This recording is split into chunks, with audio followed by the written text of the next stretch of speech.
Hi friends, welcome back to my channel everyday new. दोस्तों बात करेंगे इस वीडियो में हम लोग आरआरबी जेई सीबीटी 1 के एक्सपेक्टेड कटऑफ के ऊपर। देखिए दोस्तों, आरआरबी तिरुवनंतपुरम जोन के बाद अब आरआरबी चेन्नई जोन का भी ऑफिशियल टोटल वैलिड फॉर्म का डेटा है जो कि वेबसाइट पे आ चुका है। इस जोन में दोस्तों टफ कंपटीशन होने वाला है। खुद आप लोग देख लीजिए कि किस किस कैटेगरी में क्या क्या कंडीशन यहाँ पे बन रही है। 1,17,000 से ज्यादा दोस्तों फॉर्म यहाँ पे आ चुके हैं, वो भी रियल वाले डेटा। ठीक है, तो आइए जानते हैं कि आखिर एक्सपेक्टेड कट ऑफ क्या रह सकता है कैटेगरी वाइज, कितने नंबर पे सीबी2 की तैयारी बिल्कुल शुरू कर देनी चाहिए। तो चलिए वीडियो शुरू करते हैं। फ्रेंड्स, इससे पहले अगर आपको मॉक टेस्ट के लिए टेस्ट 2 पास प्रो बाई करनी है तो देखिए अभी आपके लिए काफी अच्छा अवसर है। 699 वाला 615 रुपये में बाई कर सकते हो। और बाई करने के बाद देखिए RRB JE CBT two, ALP CBT two, technicians, NTPC, वही group D, paramedical, ministerial category, सभी एग्जाम के मॉक टेस्ट अवेलेबल हैं। Plus previous year question paper भी दोस्तों यहाँ पे प्रोवाइड करा दिया जाता है। बाई करते समय कूपन कोड में टाइप करोगे न्यू तो एक्स्ट्रा आपको और 12% ऑफ मिल जाएंगे। तो वीडियो के डिस्क्रिप्शन बॉक्स में लिंक मिल जाएगा, वहां से चेक कर लीजिएगा और चाहो तो बाई करके साल भर के लिए इसका फायदा उठा सकते हो। देखिए फ्रेंड्स, यहाँ पे मैंने आरआरबी चेन्नई जोन की ऑफिशियल वेबसाइट ओपन कर रखी है और जैसा कल तिरुवनंतपुरम जोन का ऑफिशियल डेटा आया था, यहाँ पे देखिए जेई डीएमएस एंड सीएमए जो जेई वाली पेपर हो रही है, ठीक है, जिसका सीबीटी 1 कंप्लीट हुआ 20/12/2024 के डेट में समरी ऑफ वैलिड एप्लीकेशन, तो चेन्नई जोन का भी आ गया है। तो ये रही फ्रेंड्स नोटिस। देखिए CN 3/2024 JE DMS CMA summary of valid applications. अब इसमें बात करें तो अनरिजर्व कम्युनिटी में टोटल 19,475 लोग हैं जो कि चेन्नई जोन से आवेदन किए हैं। वही एससी में 26,068 लोगों ने फॉर्म भर दिया।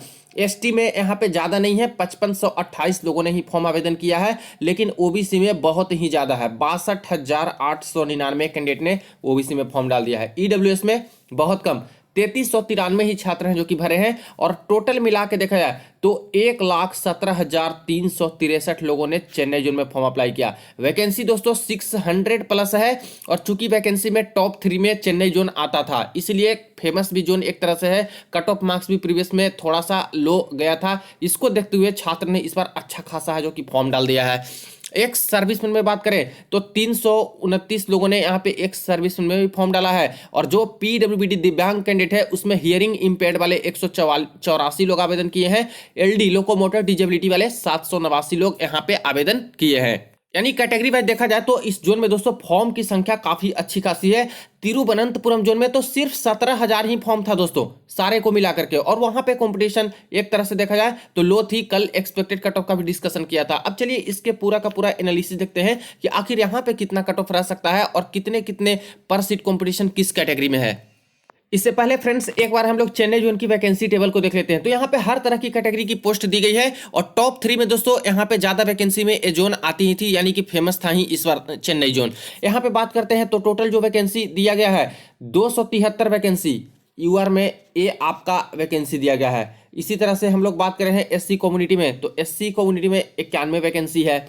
एसटी में बात करें तो यहाँ पे 54 वैकेंसी है। ओबीसी में देखा जाए तो ओबीसी में यहाँ पे 147 वैकेंसी दिए गए हैं। और ईडब्ल्यूएस कम्युनिटी में यहाँ पे दोस्तों दिया गया है 87 वैकेंसी। और एक्स सर्विसमैन की बात करें तो यहाँ पे 66 वैकेंसी इसका दिया गया है। ठीक है फ्रेंड्स, तो ये तो वैकेंसी की पोजीशन रही, जिसमें टोटल बात करें तो 652, यही 650 के करीब है जो कि टोटल यहाँ पे वैकेंसी दिया गया है। अब आ जाते हैं एनालिसिस पे। तो देखिए यहाँ पे सारा कुछ मैंने डिटेल लिख रखा है। चेन्नई जोन का कैटेगरी यहाँ पे है, फिर वैकेंसी है, फिर रिजल्ट सीबीटी 2 के लिए, और इसके बाद टोटल फॉर्म जो वैलिड वाले अभी रेलवे ने जारी किया है चेन्नई जोन से। ठीक है, अनरिजर्व कम्युनिटी में टोटल 273 वैकेंसी है। 15 टाइम्स रिजल्ट बनेगा, यानी कि 4,095 लोगों का रिजल्ट यहाँ पे आने वाला है। ठीक है, टोटल फॉर्म अनरिजर्व कम्युनिटी से 19,475 है।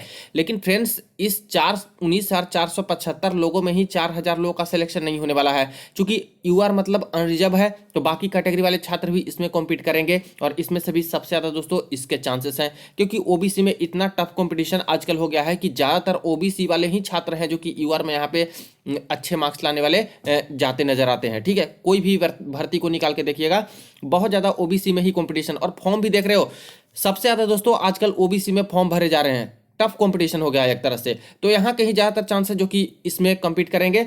ईडब्ल्यूएस के भी कुछ अच्छे कैंडिडेट होंगे जो कि इसमें कम्पीट करेंगे। एससी के भी कुछ कैंडिडेट है, एसटी के बहुत कम कैंडिडेट है जो कि यहाँ पे यूआर से कम्पीट कर पाते हैं। ठीक है, तो ये 19,000 ही नहीं बल्कि और इसमें एक्स्ट्रा ही रखिए कि उतना ज़्यादा फॉर्म में से आपका इतना सिलेक्शन होगा, क्योंकि कैटेगरी शिफ्टिंग अभी होनी बाकी है। नेक्स्ट बात करते हैं एससी कम्युनिटी में, तो 91 वैकेंसी है। यहाँ पे 15 गुना सिलेक्शन लेंगे तो 1365 रिजल्ट बनेगा CBT के लिए, और यहाँ पे 26,000 लोगों ने आवेदन कर दिया है। ठीक है, तो यहाँ भी कंपटीशन अच्छा खासा है। नेक्स्ट बात करते हैं एसटी कम्युनिटी में, तो यहाँ पे दोस्तों 54 टोटल वैकेंसीज है और 810 रिजल्ट यहाँ पे बनने वाला है, और 5,528 फॉर्म यहाँ पे भी आ चुके हैं।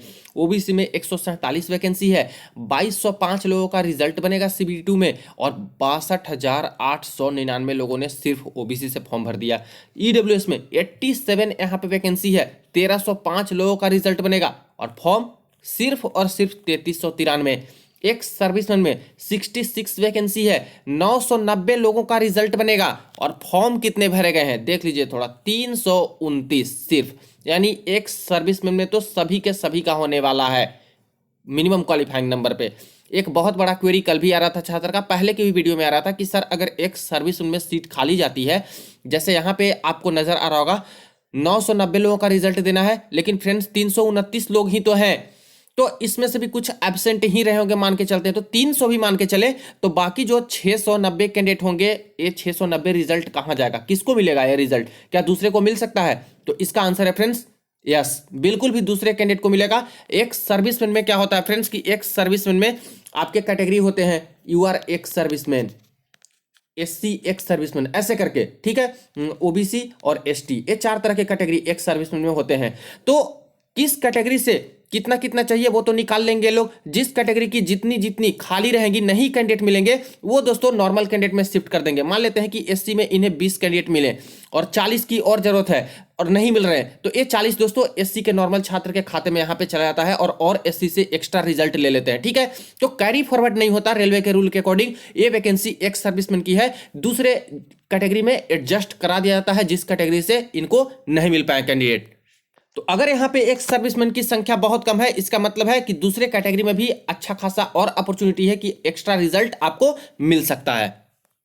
अब दोस्तों आ जाते हैं एक्सपेक्टेड कट ऑफ के ऊपर कि क्या रह सकता है। तो देखिए सबसे पहले यूआर में बात कर लेते हैं, तो 19,475 तो प्रॉपर यहाँ पे जनरल वाले हैं। ठीक है फ्रेंड्स, इसके अलावा ओबीसी में बहुत ज़्यादा कंपटीशन है, 62,000 लोगों ने आवेदन किया, यानी कि इसमें से कई सारे कैंडिडेट ऐसे होंगे जो कि अच्छे मार्क्स लाएंगे, यूआर की कट ऑफ क्रॉस करेंगे। तो यूआर की कट ऑफ क्रॉस करेंगे तो सीधा सा इसका मतलब है कि अगर 70 नंबर ला रहे हैं, 75 नंबर ला रहे हैं, 68 नंबर ला रहे हैं, यानी जितना यूआर का कट ऑफ जाता है उससे ज़्यादा ला रहे हैं, सब यूआर में कन्वर्ट यहाँ पे हो जाएंगे। एक चीज का और ख्याल रखिएगा फ्रेंड्स, यूआर में कन्वर्ट होना मतलब ये नहीं होता है कि आपको यूआर ही बना दिया जाएगा, नहीं। अगर CBT1 में यूआर से सिलेक्शन लेते हो और CBT2 के पेपर में फिर से यूआर से कट ऑफ क्रॉस कर लेते हो, तो पूरी तरह से यूआर की सीट आप लोग खा लीजिएगा, ऐसे होता है। ठीक है, लेकिन अभी यूआर में सिलेक्शन लेके जा रहे हो और बाद में CBT2 में यूआर की कट ऑफ नहीं क्रॉस हुई, ओबीसी की ही कर पाते हो, तो आपको ओबीसी से नौकरी मिलेगी। तो डबल बेनिफिट होता है कैटेगरी वालों को, ज्यादा मार्क्स लाइएगा तो यूआर से सीट ले लीजिएगा, कम नंबर लाइएगा तो अपने कैटेगरी की कट ऑफ क्रॉस करते हो तो अपने कैटेगरी में जॉब मिलती है।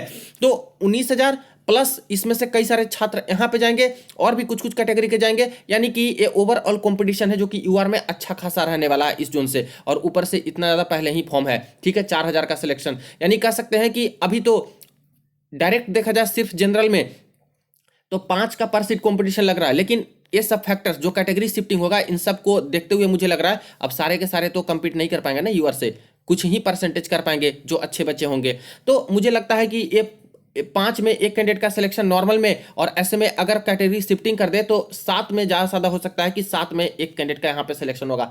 तो उतना भी ज्यादा टफ कंपटीशन अनरिजर्व कम्युनिटी में नहीं है, लेकिन फिर भी कह सकते हो क्योंकि फॉर्म ज्यादा है और प्रीवियस ईयर की तुलना में दोस्तों यहाँ पे वैकेंसी बहुत कम है।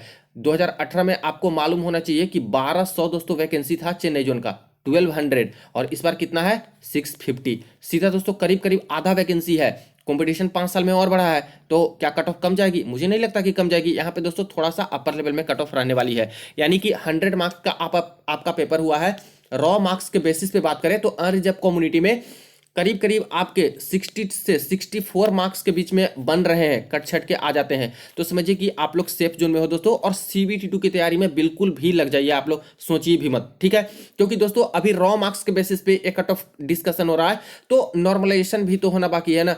नॉर्मलाइजेशन में देखिए लो शिफ्ट मतलब इजी शिफ्ट टफ शिफ्ट ये सब आते हैं तो उसका बहुत इफेक्ट पड़ता है। हार्ड शिफ्ट पड़ा तो ऐसे केस में 8-8 10-10 नंबर तक बढ़ा देते हैं। और बताइए 2-3 नंबर का बहुत वैल्यू है कट ऑफ क्रॉस करने में। 10-10 नंबर जिनके मिल जाए उनका तो भाई, जिनके 54-55 नंबर है उनका भी हो सकता है कि सिलेक्शन किसी किसी जोन में हो जाए, सब में तो नहीं, क्योंकि किसी किसी जोन का दोस्तों नॉर्मलाइजेशन के बाद 70 प्लस भी कट ऑफ जा सकता है। ठीक है, इसी जोन की अगर नॉर्मलाइजेशन की बात करें तो मेरिट इससे ज्यादा जाएगा, लेकिन अभी रॉ मार्क्स के बेसिस पे इतना नंबर है तो बिल्कुल CBE2 में लगिए, क्योंकि नॉर्मलाइजेशन होगा तो सबका होता है, कुछ का नहीं होता है, लेकिन मैक्सिमम का होता है, कुछ न कुछ नंबर मिलते हैं, तो वो नॉर्मलाइज कट ऑफ मार्क्स ही आपके बनते हैं, थोड़ा मेरिट अपर लेवल पे जाती है नॉर्मलाइजेशन के बाद। तो अभी इतना है तो बिल्कुल लग जाइए। 1-2 नंबर कम है तभी मैं बोलूंगा कि आप लोग यहाँ पे CBE2 में लग सकते हो। ठीक है, नेक्स्ट बात करते हैं दोस्तों हम लोग SC कम्युनिटी में। तो SC कम्युनिटी में यहाँ पे 1365 और ये देखिए 26,000। बट दोस्तों कम से कम अटेंडेंस भी तो 25 से 30% माइनस करके चलना होगा, ये भी तो है। अब इतना में हम लोग निकाल रहे हैं एक डेटा लेकर के, तो इसको माइनस भी करना होगा। ठीक है, तो करीब करीब 70% भी अटेंडेंस लेके चले या फिर 75% भी लेके चले, तो यहाँ पे अभी और माइनस ही होने वाला है। तो अटेंडेंस माइनस कर दिया जाए तो यहाँ पे दोस्तों करीब करीब SC कम्युनिटी में लगभग 17 से लेकर के 18 के आसपास कैंडिडेट, मतलब पर सीट कंपटीशन निकल के आ रहा है, यानी 17-18 लोगों में से एक लोग का चयन होगा। यानी SC में भी दोस्तों यहाँ पे कंपटीशन है। तिरुवनंतपुरम जोन से तो ज़्यादा यहाँ पे कंपटीशन। तिरुवनंतपुरम जोन में तो था ही नहीं फ्रेंड्स, उसमें तो सिर्फ UR OBC में था, बाकी कैटेगरी में तो देखा आप लोगों ने कि बिल्कुल ही कम था। ठीक है, तो यहाँ पे एक सीट हासिल करनी है तो 17-18 लोगों को पीछे आपको छोड़ना होगा SC कम्युनिटी में। तो इसके कट ऑफ की बात करें तो मुझे लगता है कि इस जोन से दोस्तों कम से कम SC कम्युनिटी में 50 से अगर 54 मार्क्स आ रहे हैं रॉ मार्क्स 100 में से, तो समझिए कि आपका यहाँ पे सेफ जोन में है और सिलेक्शन होने के मैक्सिमम टू मैक्सिमम चांसेस है, कट ऑफ क्लियर हो सकता है। ठीक है, ज़्यादातर चांसेस है कि आपका कट ऑफ क्लियर हो जाएगा। कुछ का नहीं होता है तो वही नॉर्मलाइजेशन फैक्टर, और कुछ का कम नंबर पर हो जाएगा तो वही दोस्तों नॉर्मलाइजेशन फैक्टर, जो कि सबका तो हो नहीं पाएगा। कोई शिफ्ट जब टफ माना जाएगा उसी टफ शिफ्ट वाले का ही कम नंबर पर सिलेक्शन होने की उम्मीदें रहती है। वही बात कर ले हम लोग OBC में, तो OBC में 2205 लोगों का रिजल्ट बनेगा। 62,899 यहाँ पे है, जो कि दोस्तों टोटल फॉर्म है। ठीक है, अब अटेंडेंस को माइनस भी करके चले 25% 30% के आसपास, तब भी जो पर सीट कंपटीशन निकल के आ रही है इसमें से, और इसको देखा जाए तो करीब करीब 25 के आसपास तो निकल के आ रही है। यानी कि OBC में तो और भी टफ कंपटीशन है। एक कैंडिडेट का सिलेक्शन होना है CBE2 के लिए तो 25 लोगों से आपको फाइट करना होगा। तो दोस्तों यहाँ पे आसान बात नहीं है, ज़्यादातर फॉर्म अप्लाई कर दिए हैं, कुछ लोग शिफ्ट जरूर कर जाएंगे UR में, लेकिन तब भी दोस्तों ये संख्या अच्छी खासी है। ठीक है, OBC में बात कर ले हम लोग, तो OBC का मुझे लगता है कि एक्सपेक्टेड कट ऑफ इस जोन से 57 से 61 के आसपास रह सकता है रॉ मार्क्स के बेसिस पे। इतने अगर बन रहे हैं कट छट के तो मुझे लगता है कि CBE2 की तैयारी में बिल्कुल लग जाइए। 1-2 नंबर कम है तब भी दोस्तों लग सकते हो, क्योंकि आफ्टर नॉर्मलाइजेशन वो चीज़ें बदल सकती है टफ शिफ्ट वालों के लिए। नेक्स्ट बात करते हैं हम लोग ST कम्युनिटी में। 810 लोगों का रिजल्ट बनेगा। 5528 यहाँ पे टोटल फॉर्म है। ठीक है, यहाँ पे अगर माइनस कर देते हैं तो करीब करीब यही निकल के आता है दोस्तों, अटेंडेंस माइनस करने के बाद, कि 5 सीट में से एक का ही सिलेक्शन यहाँ पे होने वाला है। ठीक है, 5 में से एक का सिलेक्शन, तो यहाँ पे तो मुझे नहीं लगता कि बहुत टफ कंपटीशन यहाँ पे है। ठीक है, तो यहाँ पे कम कट ऑफ आपकी जाएगी। और ST कम्युनिटी में मुझे लग रहा है कि 44 से 47 के बीच में अगर आपके 100 में रॉ मार्क्स है चेन्नई जोन से, तो CBE2 में लगिए। 2-3 नंबर कम भी हैं, मैं बोल रहा हूँ कि 2-3 नंबर कम भी है, क्योंकि ST कम्युनिटी में दोस्तों बहुत ज़्यादा फ्लक्चुएशन होता है कट ऑफ में। ठीक है, तो 2-3 नंबर कम भी हैं तब भी मुझे लगता है कि बिल्कुल लग सकते हो, और बाकी नॉर्मलाइजेशन का इफेक्ट तो रहेगा ही। नेक्स्ट बात करते हैं EWS में। EWS में 1305 का रिजल्ट बनेगा। 3393 का यहाँ पे दोस्तों क्या है, फॉर्म है। और इसमें भी 30%, अगर 25 से 30% अटेंडेंस को माइनस कर दें, कुछ फैक्टर्स ये लेके चलें कि EWS के अच्छे कैंडिडेट UR में शिफ्ट होंगे, तो ऐसे केस में दोस्तों ये 2500 के आसपास हो जाता है, लगभग यहाँ पे 2 में 1 का सिलेक्शन। अब बताइए EWS में कहाँ कोई कंपटीशन है? एक सिलेक्शन लेना है तो एक बंदे को ही सिर्फ पीछे छोड़ना है फ्रेंड्स, तो ये कंपटीशन ही नहीं है EWS में। यही दोस्तों हाल तिरुवनंतपुरम जोन में था। तिरुवनंतपुरम जोन में तो कैंडिडेट ही नहीं है उतने, बिल्कुल वो खाली जाएगी दोस्तों। नो एलिजिबल कैंडिडेट लिख कर रिजल्ट आएगा, क्योंकि बहुत कम ही सिलेक्शन यहाँ पे होने वाला है। जितना फॉर्म भरे हैं उससे ज़्यादा रिजल्ट देने वाले हैं, तो क्या कह लें, वहाँ पे तो मिनिमम क्वालिफाइंग पे सिलेक्शन, बट यहाँ पे थोड़ा सा अपर रहेगा मिनिमम क्वालिफाइंग से, लेकिन तब भी मुझे लगता है कि मैक्सिमम टू मैक्सिमम का सिलेक्शन होने जा रहा है। और EWS में अगर आपके मार्क्स 42 से 44 के बीच में बन जाते हैं रॉ मार्क्स, ठीक है फ्रेंड्स, तो मुझे लगता है कि CBT1 क्वालिफाई कर लीजिएगा। ये आउट ऑफ 100 रॉ मार्क्स के बेसिस पे है। नॉर्मलाइजेशन के बाद देखिए मार्क्स बढ़ते हैं कैंडिडेट के, अगर किन्हीं के इससे भी कम नंबर आते हैं, जैसे किन्हीं के 38 आ रहा है, 39 आ रहा है, तो ये मत सोचिए कि मुझे तो 40% लाना था, मेरे तो इतने आ रहे, नहीं, ये तो रॉ मार्क्स के बेसिस पे है ना।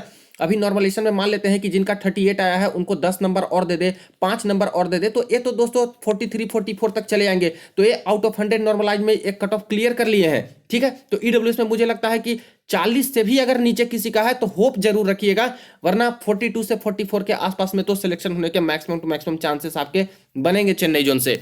नेक्स्ट एक्स सर्विसमैन में कोई दिक्कत वाली बात नहीं, 329 का फॉर्म है और 990 को रिजल्ट देना है, यानी कि इसकी मैक्सिमम सीटें खाली जाएंगी और सारे के सारे छात्र का एक सर्विस में सिलेक्शन हो जाएगा। ठीक है, और जो सीट खाली रहेगी वो यहाँ पे किस किस कैटेगरी के है उस कैटेगरी में एक्स्ट्रा छात्र का यहाँ पे सिलेक्शन ले लेंगे, तो ओवरऑल थोड़ा सा कट ऑफ में और मार्जिन मिल सकता है। तो ये रही मेरे according expected cut off marks आपका जूनियर इंजीनियर चेन्नई जोन से। बाकी और जोन के भी ऐसे ऑफिशियल अपडेट डेटा निकल के आता है, जरूर यहाँ पे एनालिसिस करेंगे दोस्तों। वीडियो को दोस्तों के साथ शेयर कर दीजिएगा। चलिए मिलते हैं नेक्स्ट वीडियो में नेक्स्ट अपडेट में।